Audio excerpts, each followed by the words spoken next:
اعوذ باللہ من الشیطان الرجیم بسم اللہ الرحمن الرحیم۔ سورہ توبہ آیات نمبر 107 تا 112 میں مدینے کے باہر مذموم مقاصد کے لیے مسجد ضرار تعمیر کرنے والوں کو سخت وعید، اور رسول اللہ صلی اللہ علیہ وآلہ وسلم کو اس مسجد میں نماز نہ پڑھنے کی تاکید۔ مدینے کے باہر قباء کے نام سے ایک دوسری مسجد تعمیر کرنے والوں کے بارے میں تعریفی کلمات۔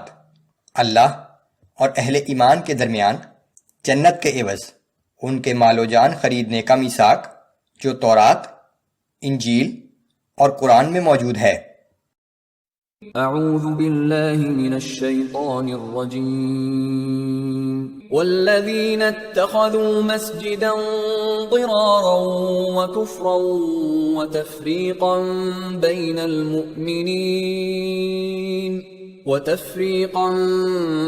المؤمنین وإرصادا لمن حارب اللہ ورسولہ من قبل۔ اور منافقین میں سے کچھ لوگ وہ بھی ہیں جنہوں نے اس غرض سے ایک مسجد بنا ڈالی کہ مسلمانوں کو نقصان پہنچائیں اور کفر کو تقویت دیں اور مومنوں میں تفرقہ ڈالیں، اور اس مسجد کو ان لوگوں کے لیے قیام گاہ بنائیں جو اللہ اور اس کے رسول کے ساتھ ایک عرصے سے برسر پیکار ہیں۔ وَلَيَحْلِفُنَّ إِنْ أَرَدْنَا إِلَّا الْحُسْنَى۔ اور وہ ضرور قسمیں کھا کر کہیں گے کہ ہمارا اس مسجد کو بنانے کا مقصد بھلائی کے سوا کچھ نہ تھا۔ وَاللَّهُ يَشْهَدُ إِنَّهُمْ لَكَاذِبُونَ۔ لیکن اللہ گواہی دیتا ہے کہ یقیناً یہ لوگ جھوٹے ہیں۔ لا تقم فيه ابدا۔ پس اے پیغمبر صلی اللہ علیہ وآلہ وسلم، آپ کبھی اس مسجد میں نماز کے لیے کھڑے نہ ہوں۔ لمسجد اسس على التقوى من اول يوم احق ان تقوم فيه۔ البتہ وہ مسجد جس کی بنیاد اول روز سے تقوی پر رکھی گئی ہے وہ واقعی اس لائق ہے کہ آپ اس میں نماز کے لیے کھڑے ہوں۔ بعض مفسرین کے نزدیک یہ مسجد نبوی کی طرف اشارہ ہے، جبکہ بعض دوسرے مفسرین اسے مسجد قباء قرار دیتے ہیں جو مسجد نبوی سے 4 کلومیٹر دور واقع ہے۔ فيه رجال يحبون ان يتطهروا والله يحب المطهرين۔ اس مسجد میں ایسے لوگ ہیں جو پاک و صاف رہنا پسند کرتے ہیں، اور اللہ تعالیٰ بھی پاکیزگی اختیار کرنے والوں ہی کو پسند کرتا ہے۔ افمن اسس بنيانه على تقوى من الله ورضوان خير ام من اسس بنيانه على شفا جرف هار فانهار به في نار جهنم۔ کیا وہ شخص بہتر ہے جس نے اپنی عمارت کی بنیاد اللہ کے خوف اور اس کی خوشنودی پر رکھی، یا وہ بہتر ہے جو اپنی عمارت کی بنیاد ایسے گڑھے کے کنارے پر رکھے جو گرنے والا ہے، پھر وہ عمارت اپنے بنانے والے کو لے کر جہنم کی آگ میں جا گرے۔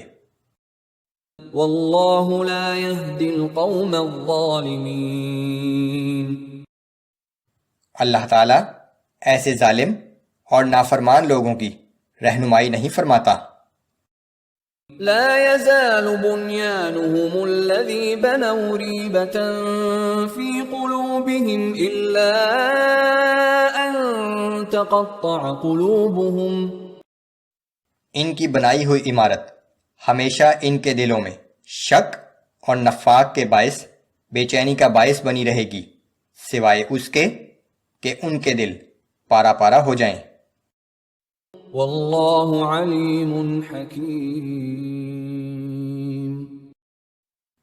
اور اللہ سب کچھ جاننے والا اور بڑی حکمت والا ہے۔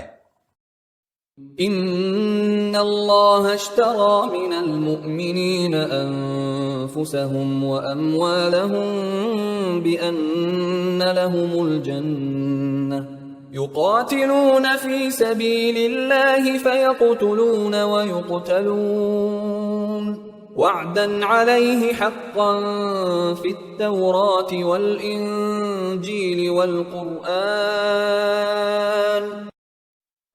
بلا شبہ اللہ نے ان مومنوں سے ان کی جانیں اور ان کے مال جنت کے عوض خرید لیے ہیں جو اللہ کی راہ میں جہاد کرتے ہیں تو کبھی دشمنوں کو قتل کرتے ہیں اور کبھی خود شہید کر دیے جاتے ہیں. اس کے بارے میں تورات، انجیل اور قرآن سب کتابوں میں سچا وعدہ کیا جا چکا ہے. ومن أوفى بعهده من الله فاستبشروا ببيعكم الذي بايعتم به وذلك هو الفوز العظيم. اللہ سے بڑھ کر اپنے وعدے کو پورا کرنے والا اور کون ہو سکتا ہے؟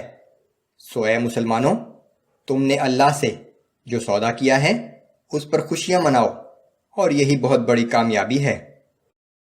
التائبون العابدون الحامدون السائحون الراكعون الساجدون الآمرون بالمعروف والناهون عن المنكر والحافظون لحدود الله.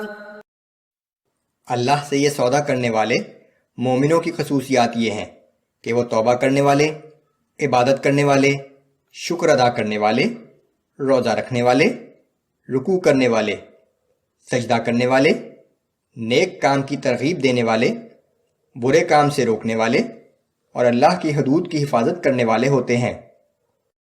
وبشر المؤمنین.